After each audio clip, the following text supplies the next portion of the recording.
यदि आप हमारे चैनल के सभी गाने को पसंद करते हैं तो डीडी प्रोडक्शन हाउस के यूट्यूब चैनल को लाल बटन दबा के सब्सक्राइब करें और घंटी के निशान को जरूर दबाएं।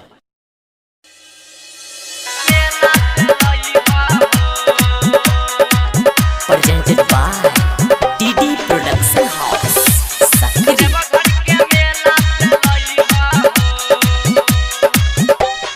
राजा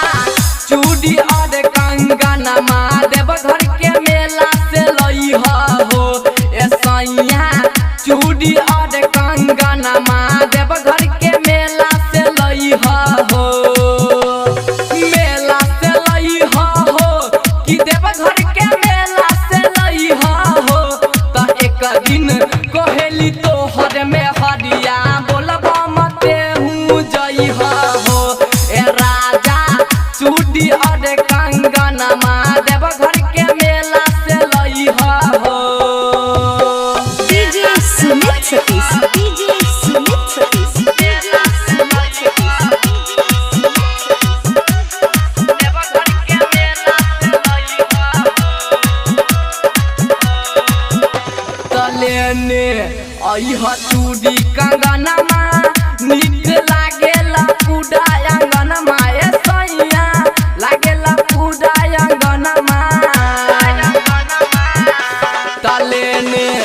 अइह चूड़ी कंगन नीक लागेला पूरा अंगन ए सैया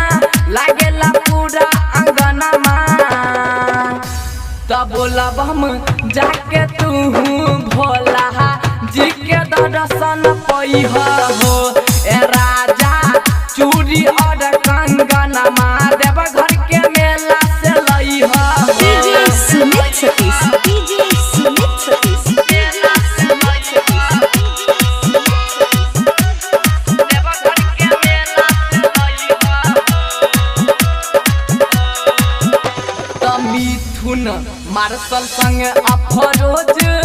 लीह देव घर के मेला में खोज ए सैया देव घर के मेला में खोज मिथुन मार्शल अफरोज लीह देव घर के मेला में खोज ए सैया देव घर के मेला में खोज पूरा सावन में लहसुन प्याज नाही तू खइह हो ए राजा चूड़ी और कंगन देव घर के मेला से लई हो मेला से लई हो कि देव घर के मेला से लई हो त एक दिन कहेली तोहर में हरिया बोलबा मते हूँ जई हो ए राजा चूड़ी और कंगन देव